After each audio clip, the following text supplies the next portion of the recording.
Hi, a special good morning to all of you and welcome to Primary Site. My name is Razak Musbao and today I'm sitting in for your regular host, Blessed Soga. Today we will be talking about some very pertinent issues. Of course, one of them has to do with urban mobility, having to do with transport in the capital and even some other major cities across the country. It's an issue that has gotten many talking about because of the long queues many Ghanaians continue to battle with, especially when they have to go home and when they have to go to work. It's been a very troubling situation. And of course, the Vice President has visited the Transport Ministry over the week, promising some more buses to try and deal with the situation. But is that the sustainable way to deal with this issue?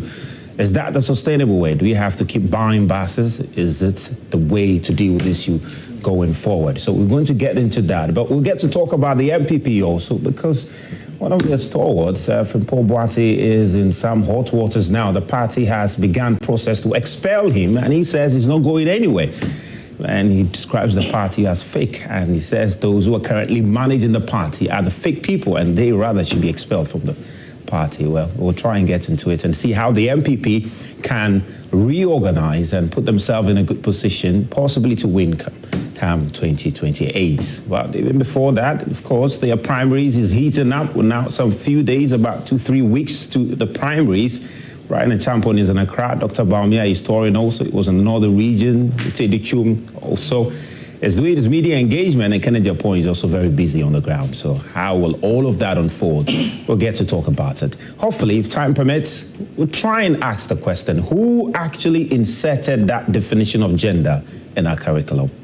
Is it this current government or is the previous one? Well, the blame game is on. The gay content in our books has resurfaced, and we'll try and get into it. I've got my studio audience, and we'll be hearing from them very shortly, particularly on the experience when they having to do with transport. Did they struggle to get a car to come to the studio today? We'll try and get into that and how the situation has been for them in the course of the week.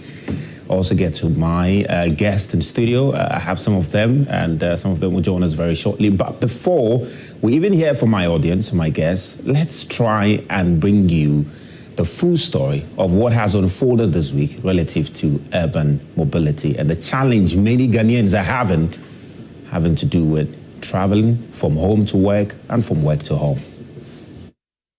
About 7 minutes. 7 minutes, okay. But how difficult is it every morning traveling to Kisman?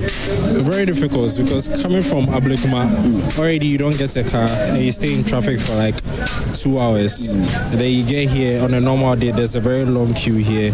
You stay in a queue for about 30 minutes at least before you get a car and you get to work. So roughly you spend about 3-4 hours before you get to work every day. And at night too is the same issue. If you are going back to Ablekuma from La Paz, it's supposed to be 6 cedis, but then the cars will come and they'll tell you they are charging 10 cedis. 10 cedis? Yeah, 10 cedis. And you have no option because you also want to get home. The drivers on these routes are using that as a yardstick to charge us more, a fee higher than what the government expected them to even take. How much did you used to pay? It should be from here to Amasama should be 7 cedis, at times 6 cedis, but they have been taking 10 cedis and over from us. Yeah, it was not, the vehicle wasn't easy for me to get in. I have to struggle before get the vehicle up there. And what time did you close from work? And around 5 o'clock. From Vodafone, tell us, I close, yeah. And it's 7 o'clock, you haven't gotten a car? Up to now, I'm still here looking for a car. You and I know that if, for instance, you wanted a vehicle from, say, the heart of the Kwame Nkrumah interchange, or circle, as we used to call it, to Achimota, you will go to a particular spot at the station where you know you are most likely to catch such a vehicle. Now, some of these operators do not go to the designated spots. They roam in the hope that the shortage that is created will compel passengers or commuters to part with more money than they should ordinarily pay. They are creating scarcity to drive up prices so that they can engage in rent-seeking behavior. It is unlawful activity. Yeah, totally wrong, outrageously wrong. He has got everything wrong. No, the station here we don't do that, but here we regulate whatever it is, and no driver here charges more than what we are supposed to charge. We, the station drivers, don't do that. If the minister has noticed the problem, he should focus more on those involved. In total, we have our 478 fleets of the company. But unfortunately, this company, which used to boast of over 1,000 buses in some time past, today can only boast of about 130 buses that we can route daily. And so our predicament is so glaring. His Excellency the President has asked me to assure all of you that he will give support to Metromas, Ayalolo, and the private sector.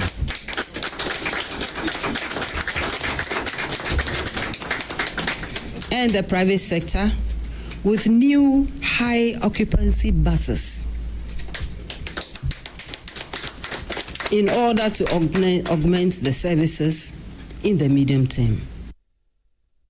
Yeah, so you heard from some commuters, also heard from the some officials of GPRTU at SECO, also heard from the manager of the Metro Mass Transit, and of course, and also the Vice President, who has assured that government is planning to bring some 300 buses and even more to try and deal with the situation in the capital. Well, instead of me is Mr. Solomon Owusu. He's the Director of Communications for United Party, UP Plus.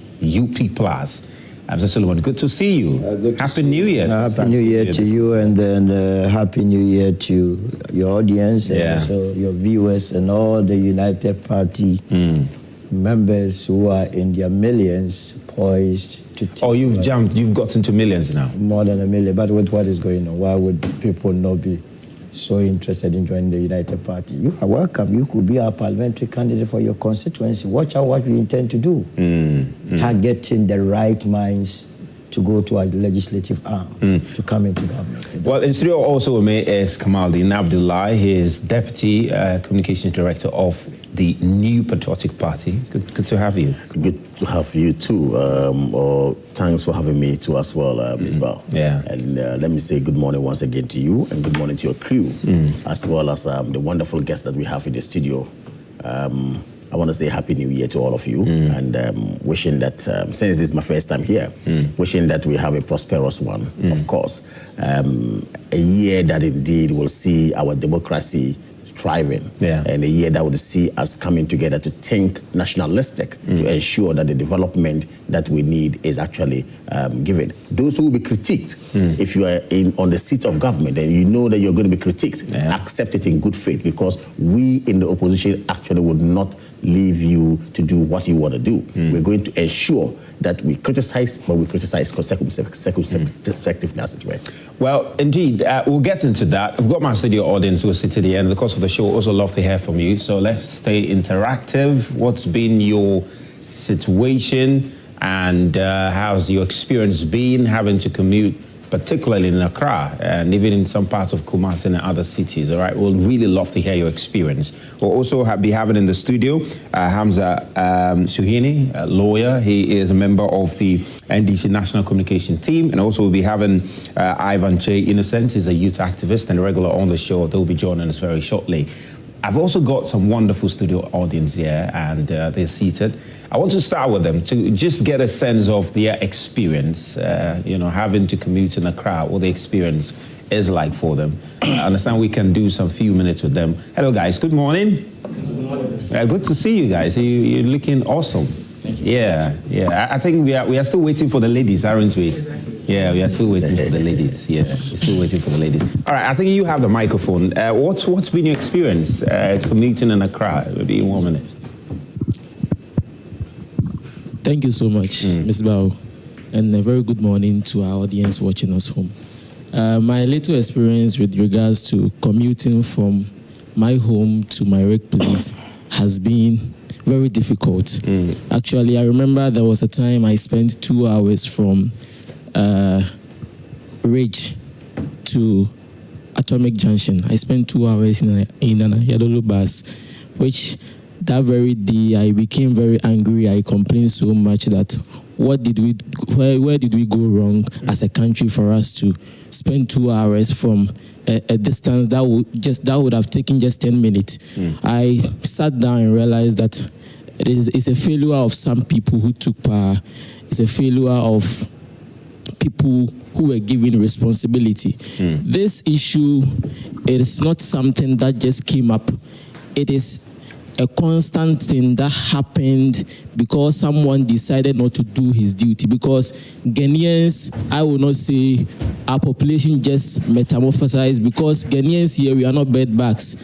The population grows with time, and population census is being done in every 10 years. Track you a bit. Oh, you live at Atomic Junction? No, I live at Medina. You live at Medina? Yeah. And I used to be at Ashoman Estate. Okay. So on a regular, you commute from Medina to Ridge? Is that your regular now route? I commute from Medina to airport. From Medina to airport? Yes. And how easy or difficult is it for you to... Oh, it has been difficult.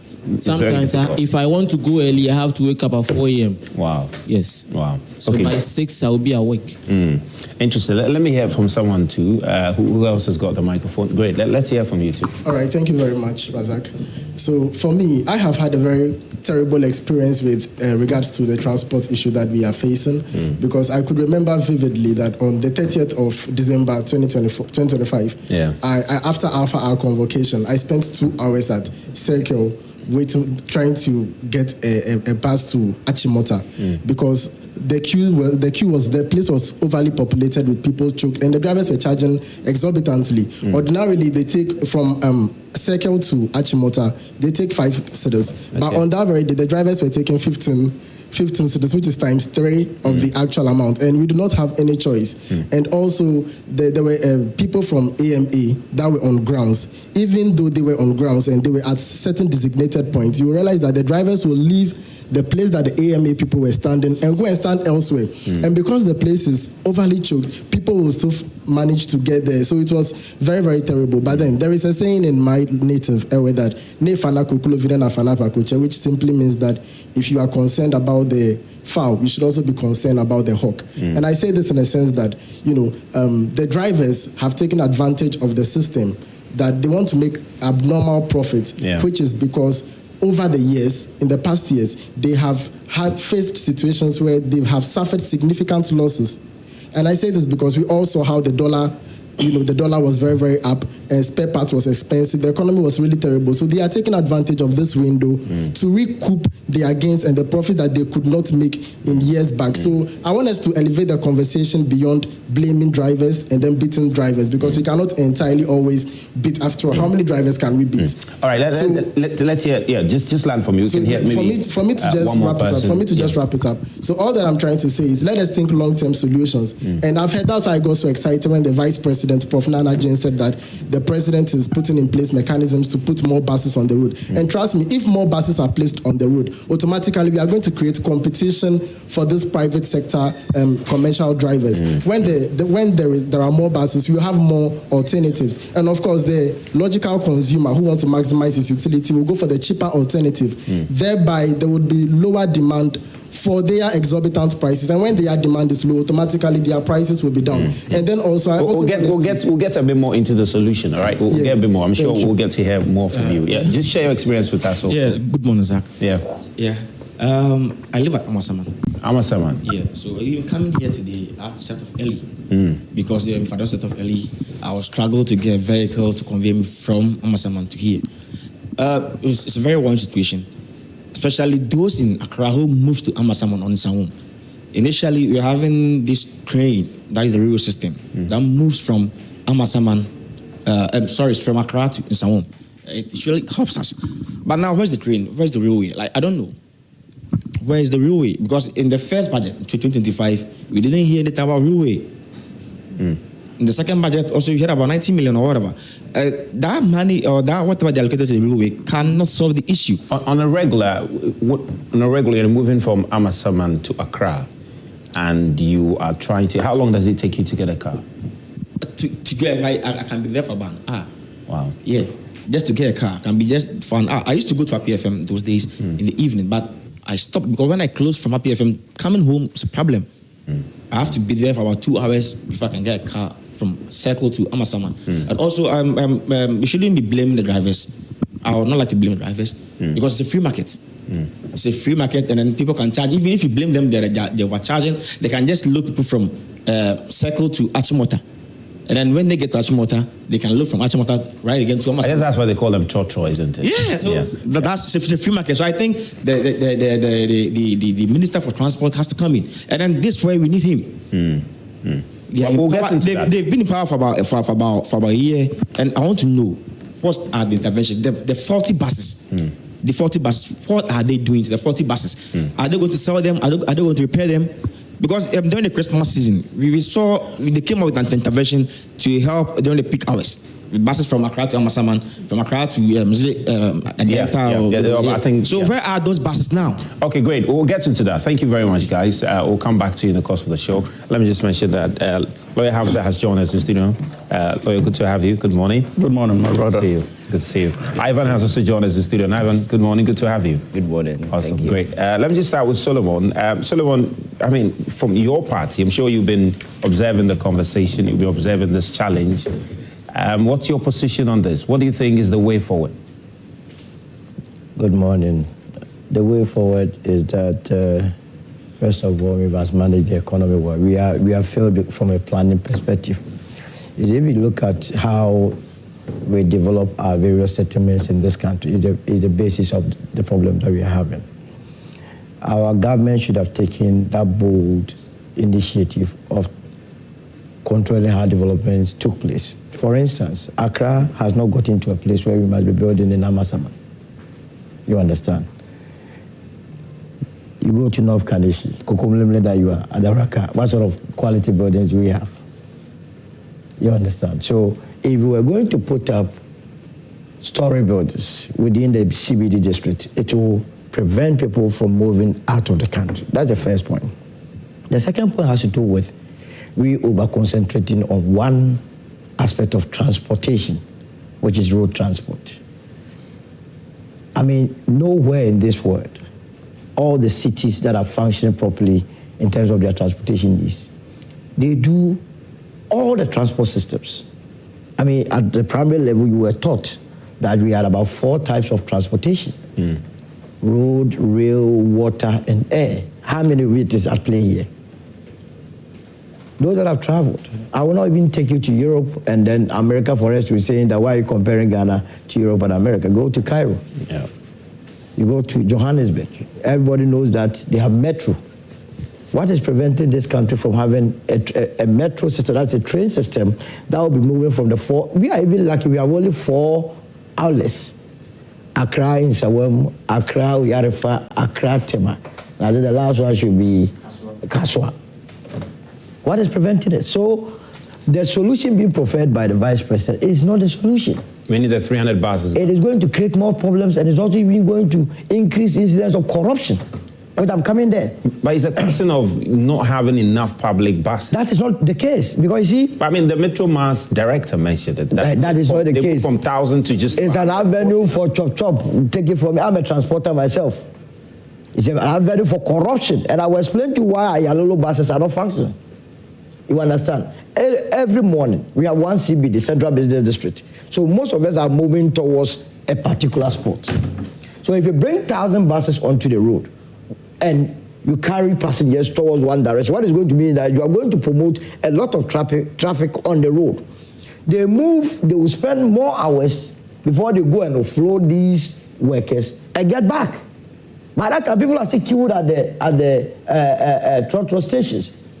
So that is not the solution to it. Get the rails working alongside the road so that the two would be working side by side. You think if the rail is working properly, people are interested in coming all the way from Amasaman and driving or boarding a bus, they will go by the rail. Yeah, but except in the interim, you cannot build railways, say, in the next 1 month. But you need to solve this at least.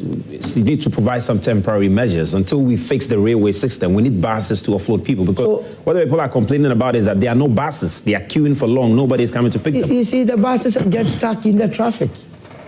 That's the point, because the buses that were operating in December, November, October of last year, they have not been sold. The buses are available. What has happened is that more people have come into the city. Now the city is choked. When the buses get to Accra, they take longer time in getting back. And that is why they have devised that strategy of from Tudu to say Circle. They know very well that they are going to Amasaman. Tudu to Circle, they will charge you. They drop you at Circle, then they start shouting Achimota for you to get on. Because they also want to maximize their returns from it. So it's not about the buses that are not available, but it's because we are all going to one direction. It tells you that we must begin to redefine our CBDs. Why must we have all our ministries concentrated in one place? Why?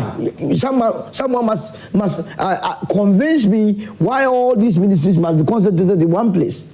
So you have the ministries there. You have adjoining it is Okanshi, which is also a business center. Then you have what's the name again? Makola. So everyone is going towards one direction in Accra, and it is replicated in all the regional capitals. You go to Kumasi, every morning everyone is heading towards the Edum area. So what do you think will happen? And all of us are relying on the road.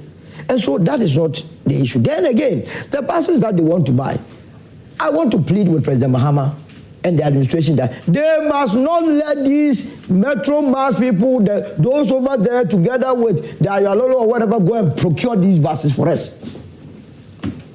At best, they must guarantee for the private sector to go and buy their buses and come and run it. I tell you, if they don't do that, buses that are supposed to cost only 10,000, these people will give it to us 100,000.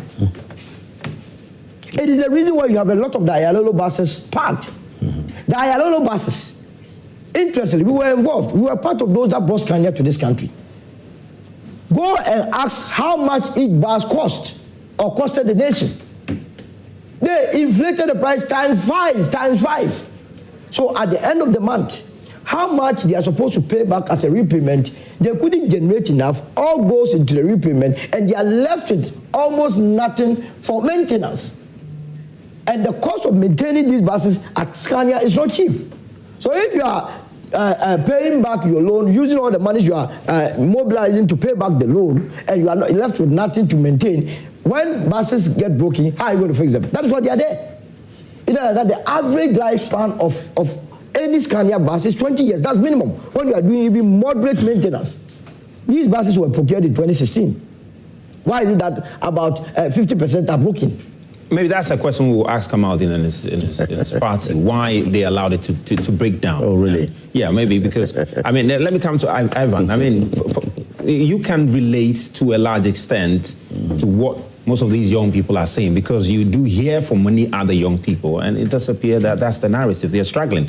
The government is trying to bring 300 buses. Solomon said that's not the way to go. Yes, I think it's quite unfortunate watching the scenes unfold on various screens. We've been watching them on social media and other TV screens, and it's quite disappointing that commuters will have to go through such a hassle to get to their various destinations. Looking at this particular problem, I think, just like Solomon said, I agree with him. We fail to plan, and it's the reason why we are where we are today. Like he rightly mentioned, if you go to our neighboring countries, like if you go to Morocco, Casablanca, they have some of these nice buses and train that take people around. And I think if over the years we had concentrated on some of these aspects by maximizing the options that we had, maybe we would have been able to take care of some of these challenges. But that notwithstanding, looking at the current challenge, I think we need to come up with certain short-term measures to address the challenge, because this is no time to be thinking about going to build, train, and whatever. And I think that is where the option being proposed by the Vice President is quite an ideal one, considering the current situation that we have, because there is a crisis. What do? You need to address it before you move to the next chapter to look at the long-term solution. And so for me, procurement of the buses and government attempt to deal with the situation is a way of bringing an immediate relief to the people, because some of the drivers have taken advantage of the situation, just like they rightly said. They don't even want to go to the station where people queue up. They're just running around town, picking people, creating a congestion, which has also brought some sort of a Christmas price for those who will go there, charge at their own rate, and then at the end of the day, brings this kind of this thing to commuters. For me, it's a challenge, but we must also be looking at the long term and the other alternatives that are available for us. For instance, the rail that they mentioned, I see no reason why, if you look at how Accra has expanded and how choked it has become, and if you look at our roads in the morning, you barely takes about 2 hours to get to your various destination. You understand? And for me, that is a challenge that we are not looking at.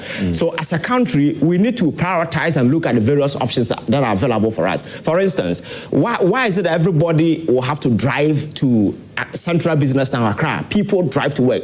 Government can come up with an initiative where we may have buses for government workers. Those coming to Accra, you wake up in the morning, you park your car at home, you join the bus. These buses should be able to offer such convenience for people to travel at ease, so that people will not be traveling. Everybody traveling in their own car, creating this kind of privacy and convenience. Yeah, I understand, but we have a challenge, and our objective is looking at how we can address some of these challenges. People drive to work because there are no available alternatives. You understand? If you go to Europe, people have cars, but they decide to park it home and join train because other means are available. But the problem here is that none is available. And if you look at some of the trottoir, they may not be convenient for some people to join. But if there is other option that is quite convenient, I think that will be enticing and people will join. And also we'll be looking at the other alternative like train from Achimota to Accra.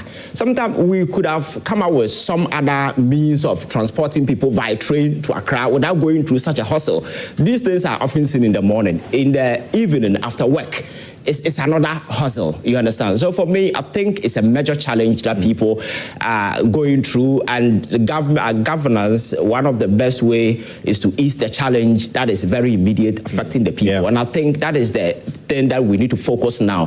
But very often, we are very reactionary in our approach dealing with some of these challenges, because I'm not sure that this is the first time some of these things are popping up. But it comes, we gather on TV, we speak to it, and then we move on. The next chapter will come, and then we speak to it. I think we need to move from the reactionary phase to a more actionable phase, where we come up with pragmatic long-term solution that will deal with some of these challenges, that we may not come back once again in the next days to come and discuss some of these challenges, because it's a real challenge, and we need to elevate such a conversation beyond the frontiers of partisan politics, because we are all guilty. That is why I started by saying we failed to plan, and it's the reason why we're here. If you look at Accra, how choke it is, let us come up with other alternatives, you understand? And those alternatives for me is going to help. And one of the immediate way of resolving some of these things, coming out with buses that will transport people to various workplaces at ease, so that there will be certain sort of enticement for people to park their cars at home. And again, if you look at a central business town, if you go to the central London, there are places, if you want to go there in the morning, you have to pay more to enter, you understand? And I think such introduction will also help us here, because people drive to the central business town sometimes for nothing, you understand? So I think if you come out with some levy, that will also deter people from taking up some of these places, and we'll be able to reduce how choked the system has become. So for me, I think it's a short-term and then a long-term kind of this thing. That you're just talking about plan. In fact, I think if there's one thing that you can credit Ghana for, is that we have the plans.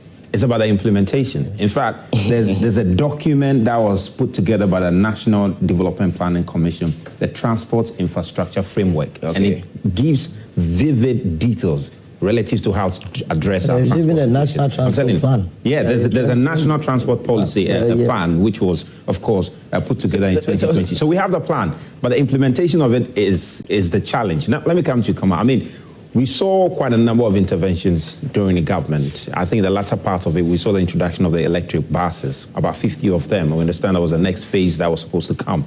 There was also an initiative or an attempt to introduce the Sky Train, and today we know what that has become. It's become a scandal. So, yes, there was a move. There was an attempt to try and introduce that. It was part of an attempt to, improve mobility within the urban center. But we know what that has culminated into now. People have to answer questions in court for that.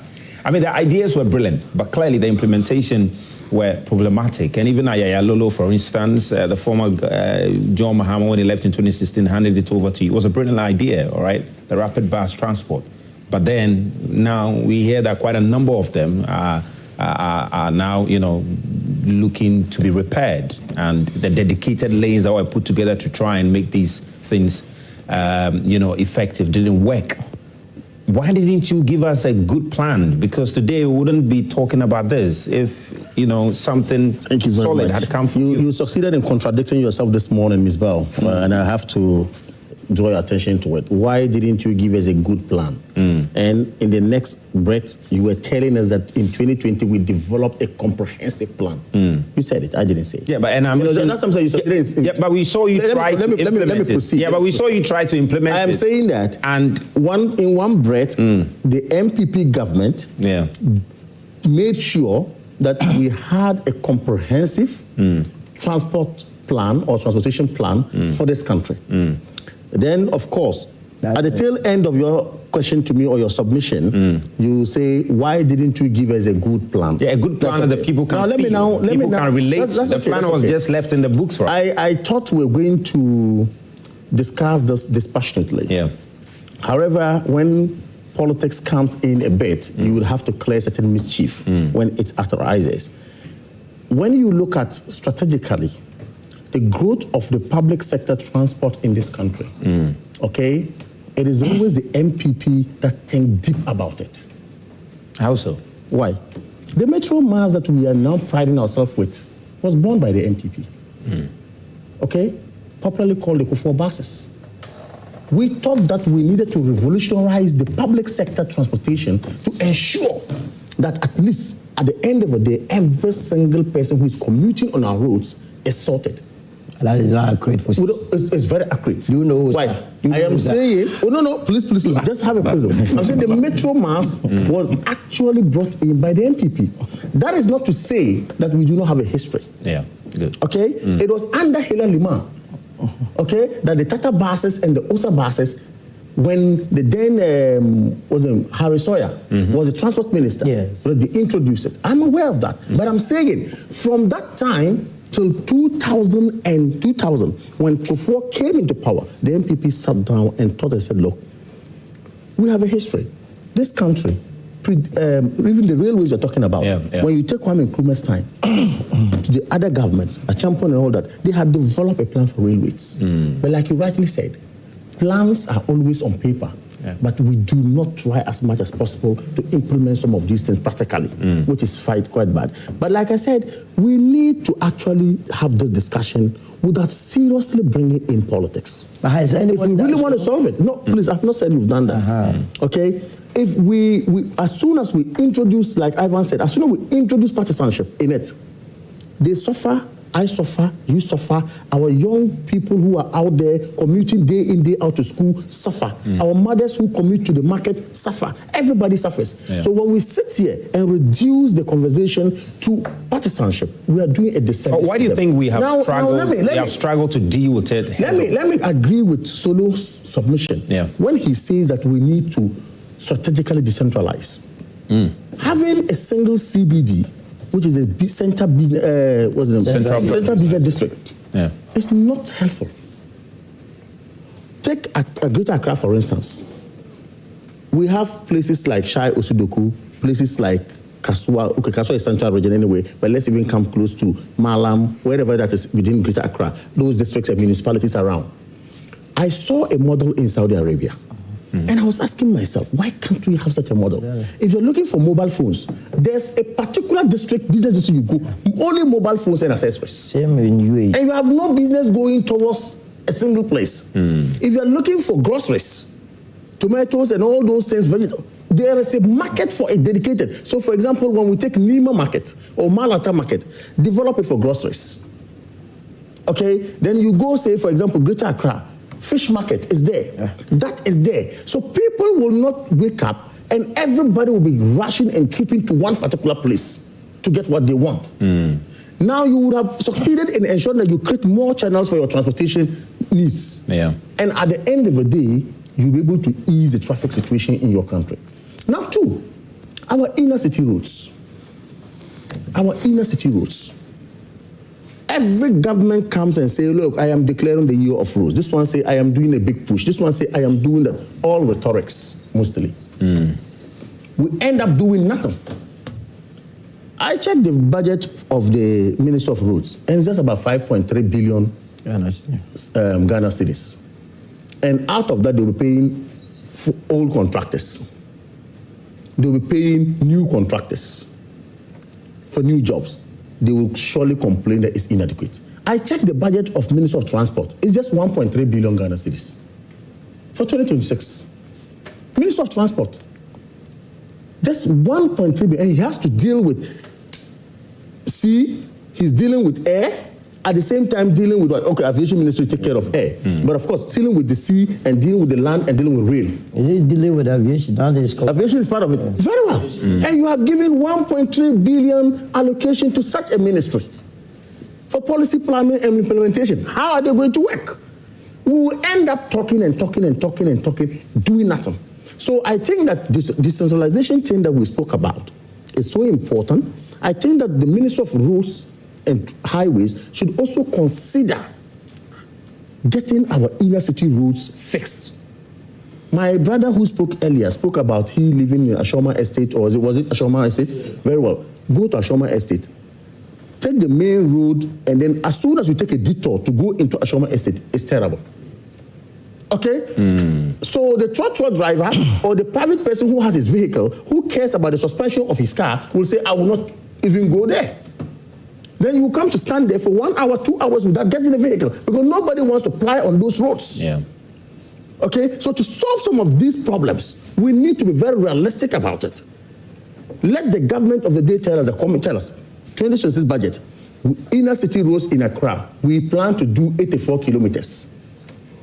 And of the 84 kilometers through urban roads, we are doing Ashoma Estate 3 kilometers. Strategically, we are doing just 4 kilometers. Put that together and aggregate it. By the end of the year, you will have done the 84 or the 100 kilometers within. The next year again, another budget comes and consider only inner city roads. When we have our roads fixed, that driver who was refusing to go to Ashoman or to go to Ashalebotwe or to go to whichever area, that driver will say, no, there are roads which are good there, I can apply there and of course get that. And the person who of course would have spent 1 hour or 2 hours looking for a vehicle and not getting will also be sorted. Okay? Now we move to the railways to complement or to augment our fleets or whatever transport opportunities that we have in the market. I mean, railways is very essential. Government of the day, why can't you encourage, like Solu said, guaranteeing for the private sector, instead of saying we want to build such infrastructure? I had the opportunity of driving from Istanbul to Bursa in Turkey, and it's about 334 kilometers or so. Now with a friend who is a Turkish, it is a first-class express road. So I asked him a question. I said, how is government funding? He said, no, government has no business in this road. Business? Completely. He said, these are private, yes. He said, these are private people who constructed it. All government does is to facilitate. Absolutely. Okay? And maybe tax, exemptions and all that. But what government does is that come and construct a road, then they put mechanisms in place for you to operate the road and pay yourself. So in his vehicle, he had this electronic device. That device is always charged like we charge our mobile phones. As soon as it is not charged, that you cannot have access on that road. So you prepay before you even use the road. So you understand? He goes to, that is the digitalization that we're talking about. He goes to pay for the usage of that road. And the money goes to pay the contractor who you spent his money to construct such roads. But in the case of Ghana, where you know the conditions of the ordinary Ghanaian, if you want to go to the OT region and implement this, you know, it's going to be very challenging for the people to even use the road, because the conditions of the people there clearly is different from the condition of the people in the area that you're talking about. So the realities of the Ghanaian people here, it might be quite challenging. I disagree. I mean, it all boils down to leadership. Don't tell me OT region, the people in OT region are not interested in good roads. They are interested. Absolutely. But this is a system of they should pay before they use it. So I have a contractor who says that, look, Hamza is a contractor, my good self is a contractor, I'm a contractor, maybe Solo is a contractor. Okay, government comes up with a policy to say that, look, we want 3 or 4 consortiums coming together to construct the 400-kilometer road from Accra to Bimbilla. And toll it. And toll it for this. And you tell me the people in Oti will not be happy? No. There is nothing like that in place. What government is doing is now to say we are announcing that 30 billion Ghana cedi of our oil money is going to be used for big push. And what is the big push? We want to give contractors work to go out there and construct the roads, and then you don't have the money to give them for mobilization. They don't even equally have the money. But when the consortium put together, and then the bank see that they are serious people, they want to do this project, and then they evaluate it and realize that there will actually be returns, okay, and that there will be benefits out of it, the banks will be ready to support, and government will also support. So one of the things we need to deal with has to do with the quality of the roads, and if they are alternative good roads, of course, the congestion in most of our roads will be reduced. But then another issue has to do, and fundamentally, and I'm hoping you can respond to that, having to do with the Ayalolo buses. Of course, in 2016, when they were introduced, clearly they were probably one of the ideas that were intended to deal with, to improve urban mobility. All right? I mean, talk to me about what happened to Ayalolo. What actually gave birth to Ayalolo? It was the BRT, policy that the President John Dramani Mahame's government actually gave birth. I think it started with Atamosis government, and then of course ran into John Dramani Mahame's first term. Okay, and I am told, I stand to be corrected, that they had some funding to implement such a project. Okay, it wasn't entirely the government of Ghana. Basically, again, they had some challenges. Okay. One, the roads that they wanted to even fix to ensure that the BRT buses, Ayalolo buses, have a designated routes did not work. They planned, of course, they planned that from Circle to, say, Achimota, there should be a particular route for BRT buses. That has never happened. but yet, you don't have the roads and you brought in the buses. That's one. They did dedicate some lanes. They did not. Look, let's be fair to ourselves. Implementation was problematic. What you needed to do, they did some. They had some. They took Kaneshi Road. The Kaneshi Road that we know on the Kaneshi stretch, or Doko stretch. That road is still what it is. Yet we are told that the BRT buses were dedicated on that line. Which particular lane was for the buses? Tell me. I drive on that lane. So did we lie to ourselves? No, I'm saying that if you did not put facilities in place, you did not put mechanisms in place to ensure that the BRT system, which was a good system anyway, okay, works well. Any government that comes and meets such challenges, okay, would also have to suffer. But it was, you had 8 years, you couldn't improve. I listened to the Metro Mass interview guy that you interviewed, who said that, look, our problem are not buses.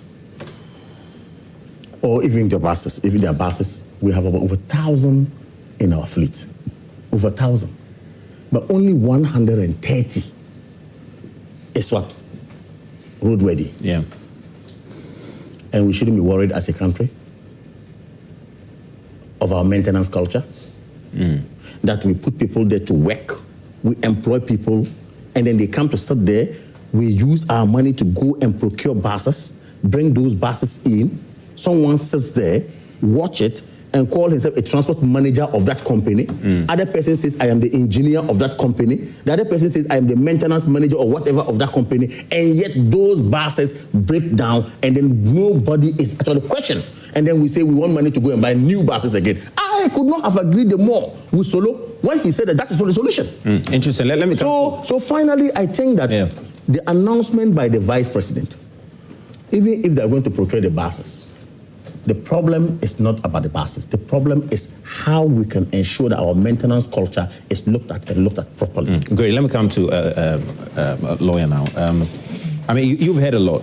You've heard a lot. And it appears that the 300 buses solution, yes, in the medium term, it's great, but on a long term, that should not be the way. Well, what's the long-term solution to this from what you said? Good morning to you again, Ms. Roy, and of course my colleagues in the studio. First of all, it is regrettable that we are at this stage as far as national transportation is concerned. Yeah. And so I think that on behalf of the ruling National Democratic Congress, it is only fair that I communicate to the good people of this country that we appreciate the challenges that they are faced with, especially when it comes to public transportation. We have been monitoring the spirited advocacy that your media platform is championing in that sector, intended to bring government institutions to the fire of accountability, if you'd like, and also a constant reminder to public officials that indeed, when it comes to serving the good people of this country, we must not take it for granted. And so, as a responsible government that appreciates the challenges in that sector, it is only fair that we assure the good people of this country that as part of the many excesses that we inherited and the promise to reset and fix many of these challenges, this government once more, with a proven track record, would do the needful in attempting to bring finality to this challenge. This is not the first time. Remember that under the first administration of His Excellency John Dramani Mahama, we woke up to that age-long unfortunate reality of Dumso, where the NDC government at the time had to bear the brunt of successive years of failure on the part of successive governments to invest in the energy sector. His Excellency President John Dramani Mahama accepted responsibility and made a pledge to end Dumso. And I'm glad to state that at the time he was leaving office, the investments in the energy sector alone in terms of generation that we experienced we never experienced it since 1992. And not even the MPP, in their wildest of political trajectory, can undermine that. Despite the fact that in the last 8 years, they failed to even contribute 1 megawatt of power to that investments that were made. So today, His Excellency President Mahama and the NDC government, after another 8 years in opposition and back to government, is faced with the reality of transportation challenges, and we would have no excuse than to ensure that we at least leave it better than we came to meet, and we are committed to doing so. So my caution to those who are tasked with the responsibility of getting things right on behalf of the president is that Ghanaians are watching, and that we cannot afford to play with this challenge, because transportation is an important measure of economic well-being when it comes to the people of this country. And so, in as much as we are working assiduously to get our economy back on track, it is connected, inextricably linked to the transport sector as well.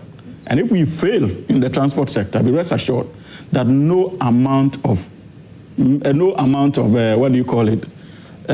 economic rates that we throw out would make sense to the good people of this country, because that is the bedrock of the rural economy or the economy on the ground. Transportation, people have to move to do businesses.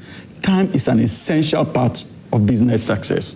And so we must begin to look at it. And I'm glad Her Excellency Vice President Professor Jane-Nan Opoku-Agyeman has indicated that President Mahama is committed and the entire government is committed to finding a fix. But you see, coming back to the nitty-gritties of the issue, Ms. Bao, first of all, I agree with all of you that the challenge with this country has nothing to do with the plan. We have all the plans. The plans were developed even during the time of Nkrumah and the likes. And so if you look at our transportation sector, I think basically what is the problem is the implementation plan. In terms of policy-wise, we have all the policy plans in place, but implementation continues to be a problem.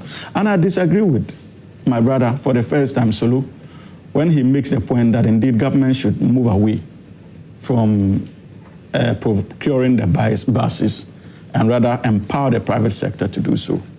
One important thing that people take for granted is that, just like I indicated, that the transport sector is an economic sensitive zone we cannot take for granted.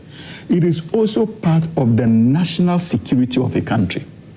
No country worth its salt must relinquish its role in public transport sector. It is not for nothing that if you go to places like the United Kingdom, indeed, government is the major shareholder in many of the buses we see on the streets of London. Because in terms of a national disaster and the movement of people, government must not struggle in the hands of the private sector, especially when it comes to transportation. And so I can understand his concerns about the possibility of corruption in the procurement of these buses. But I still hold a strong view that the government of the day must lead that sector in terms of investment. And there's absolutely nothing wrong with government directing that there's a need for us to bring in more buses. What I would advise on this table, and hopefully the Transport Ministry takes it up, is to ensure that these buses are not procured solely by government. Government must bring private sector on board. Those who are willing to partner government to be able to secure these buses. Because over the years where government procures them on their own right, and on the books of the Consolidated Fund, management has always been a problem. Yeah. We have seen many other people in the private sector who procure their own buses, how they are able to effectively manage these buses and make profits. So it should be possible, like we experienced in London, for government to be able to have 60% control and 40% to the private sector. And when it comes to the management of these buses, government should offload the management of that arrangement to the private sector. Absolutely, I agree with you. For efficient handling. That's one. Secondly, Ms. Bao, you see, the problem over the years, in terms of regardless of the number of buses we bring in as a government, you would have a problem if your arrangements with these international partners, those who produce the buses, if you do not have a spare parts component of that particular transaction. They do have that. It's just maintenance culture. They do have. If you do not, you see, as part of the negotiations, when you procure the buses, if you are buying it from China, it should be possible for government to deliberately empower at least 2 or 3 businessmen, give them the needed guarantees to set up spare parts shops in this country that will feed that bus fleet and others. Many of the instances, many of the broken down buses, go and ask the MD of Metro Mass or the Lolo people. In most cases, the buses are spoiled over minor faults. And the mechanics tell them that, oh, we don't have the spare parts. We're not going to import it from China. And it sits there for close to 1 month, 3 months, in some cases 1 year. So that tells you. So if you are bringing in buses, take advantage of that to expand your spare parts industry. Formalize it. We cannot on daily basis continue to just rely on, what do you call it, the spare parts market. No, we cannot. Let us use many of these state interventions as an intentional mechanism. Let's just try and see. At the moment, you're not too sure when the buses are going to arrive in the country. Of course, there's indication the bus will come, but before the buses do arrive, I mean, people are still struggling to get vehicles. Yes, so but what's the plan? The plan is in the medium term. Yes, like I indicated. I know as a matter of fact that the government has directed, as a matter of agency, for Metro Mass to, as quickly as possible, look at the fleets that are broken and those who can quickly fix and bring them back on the road. Same directive has been given to Ayalolo to work on assiduously. Then also, we are engaging with the private sector and ensuring monitoring as well to ensure that at least, if for nothing at all, there are speculations of deliberate withdrawal of buses, simply because people wanted to take advantage of a pricing window. And so government, through national security, is also effectively monitoring to ascertain the veracity or otherwise of many of these fears and to see how we can effectively engage the private sector to ensure that many of the fears that they have are handled in a way that can bring many of these buses we suspect are being pulled away to inform the pricing window for the private sector. Because, there's a situation at Circle, at the lorry station. You go, you see people queuing, and at the same time, you see so many cars parked. Exactly. You see people queued for hours. Yes. And there are buses parked, and you're wondering, are these buses not supposed to be working? Many of them are. That is the point I'm making. They are trying to dictate transport fares.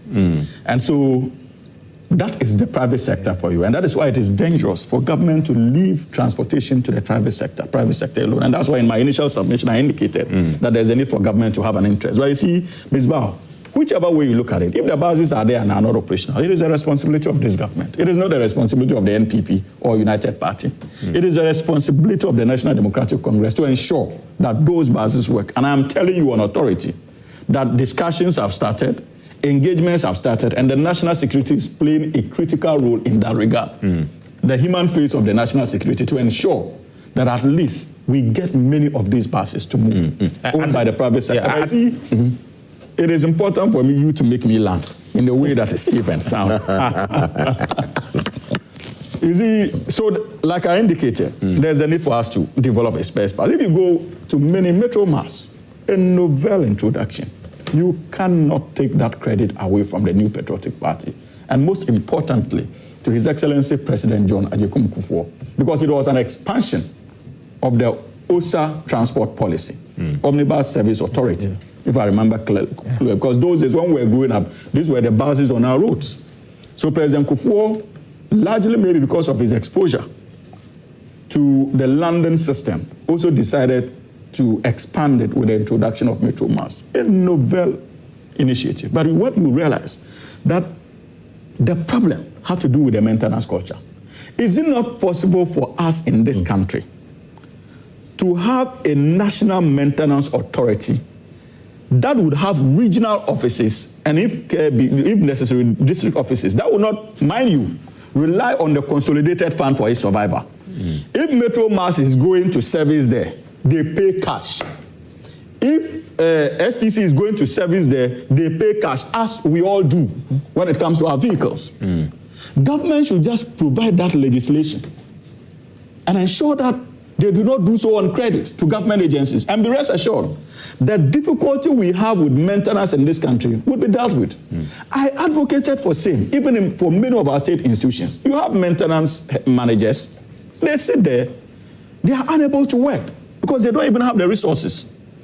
And so in many cases too, you have bulbs of state-owned enterprises going off, fans not working, ACs not working, including our own Parliament of Ghana. If you go to Parliament today, there are air conditions that have not worked for more than 2-3 years. MPs are unable to sit in their offices. It's so serious, honestly. Because of the maintenance culture. Yeah. Is it not possible for us to have another entity tasked with the responsibility of maintaining many of these state institutions, where when they go to render services, rather than just empty invoices and carrying debt away, they are obligated to pay for that maintenance authority to deal with it. Yeah. Even our airport, Terminal 3, many of the bulbs are beginning to falter. Bathrooms are beginning to malfunction. So it is an attitudinal problem and needless bureaucracy. I remember a politician in the United Kingdom, Tony Blair, described it as the inertia of bureaucracy when it comes to our public sector. You see, things are simply not working. But as a government whose responsibility is not to lament, like His Excellency President John Dramani Mahama indicated, our job is to fix these problems. I am quite convinced, Ms. Bao, that with the support of all of you, especially those of you in the media, you would continue to hold our feet to the fire. So and I was just drawing your attention to something. The expectations of the government. You know, the idea to have a, this maintenance authority or maintenance, agency and put it at a district level. I think one of the things we should also seriously consider, especially when you have to do with transport, operation in our country, is we should try as much as possible to decentralize the operations, transport management in our country. Because I struggle to understand why the people in Ablekuma are having a challenge with transport to get buses. And to solve that, we have to go to the Ministry of Transport to deal with the simple challenge that's happening in Ablekuma, which ordinarily the Central Municipal Assembly could have easily resolved it. Oh, that's a good one. You go to KJB, and we have to move from KJB all the way to Accra to the Ministry of Transport, wait for them to procure some 300 buses before we resolve the transport issues in KJB, when the KJB District Assembly could have easily resolved it. Maybe going forward, it's time for us to empower these district assemblies and municipal assemblies to seriously invest in transport? Because I'm sure in London they do that. Even in New York they do that. They have their transport. That's why I was saying the point that because I'm in the sector, the government has to be involved in procurement. And he is a private investor in that, so he's protecting the idea. No, about the protection of interest. What have you been discussing? He has been in that industry for over 10 years. So when that's the number of buses running. When people are when you are given an so there are those making it difficult for people. you don't know what you do because when people are given, let's say Ayalolo, they were given 245 buses to start. Is that not the case? The presumption is that 5 years after that, you must not be seeing 245, but rather about 500 buses. That's true. The same with Metro Mass. In our case, the MPP did not contribute to the fleet. So you just have to stay down. The more government invests in there, the more we have reduced number of buses on the roads. And I keep telling you that anytime government involves itself in procurement, prices shoot up. That's true. They overinflate it. Nobody is saying man must not eat, but in this country they eat with both hands and legs. And everything. So the maintenance culture you are talking about, most often they are left with nothing to engage in maintenance. That is the truism. That is the reality of the day. And even when there are funds available, those are the maintenance units also inflate. They are going to buy ball joint. Ball joint at Owusu will cost you about 1,000. At Metro Mass, they will sell it to you at 5,000. The one who is preparing it will say, so corruption is so much. That's why government must come in as the one providing the framework and the guarantee. Then the government's contribution will be the guarantee because you don't provide guarantee and go and sit back. So in countries who are managing it very well, when they provide the guarantee, then they also provide the authority. You go to Cairo, we have the Cairo Transport Authority. Nigeria here, we have their Lagos Authority that is managing their transport. That is where government would then intervene to regulate prices. Because you can also not leave it to the private sector to say that, go and do your own thing. You come in, you make sure that the buses are quality, the prices are okay for the ordinary Ghanaian, then we all move it. Other than that, when you leave it to government, they don't have the capacity. They don't have the these buses that they are coming. Look, the short-term measure. There is no bus company or bus manufacturing company that manufactures 30 buses or 50 buses are waiting for buyers. That will be putting your money in stock. So what is going to happen is that government is now going to order. So when you order, they have to manufacture. How long is it going to take for them to manufacture the buses, for them to even put it on sea for it to get here? So it is not I think we saw the Deputy Minister of Transport visits Egypt, I think some 2 or 3 months. We saw some of the buses. No, those buses are even knowing. He visited when? 2 or 3 months? Yeah, I think about 2 months. Yes, because it has to go through the manufacturing process. Deputy Transport, that was just about 3 weeks ago. Yeah, she was in Egypt. It was just 3 weeks yes, ago. The inspector. They are now manufacturing. Some are done already. Yes, because you see, no company manufactured buses and put them there expecting buyers. Yeah. Now you have to raise your financial instrument. If you are buying by a letter of credit or a guarantee or so, all these have to be. So it is not 2 or 3 months. But what we are talking about now is an immediate solution to the problem. I'm saying that we have buses. Come on, were you facing this issue in November? The buses are there, but the traffic situation on the roads. No private sector man who is paying huge interest rate at the bank will say, I'm parking my bus because I want to get what? Increased fares. Then how do you go and pay your loans? No, Solo, but that's why I disagree with you. No, but when it comes to strike actions and the drivers declare strikes, a lot of them, they don't mind them. For 1 week. It is only one. But some do. And you only 2 hours.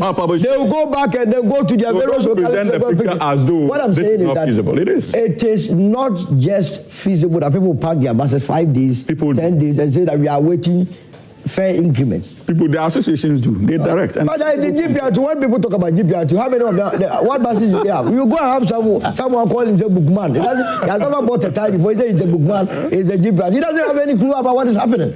So let us begin to, as it were, like also decentralized. In this country, under the current dispensation, we must even begin to have feeders. For instance, the limited buses that are in the system, if you are coming from, say, Kaswa, there should be a system immediately where we will bring them to, say, Malam Junction for the buses to take them to the central business district. So we decongest for the time being. I have tracked all the vehicle lorry stations and I see the buses available. But it is just traffic. How many hours do you spend in traffic, even with the buses not moving?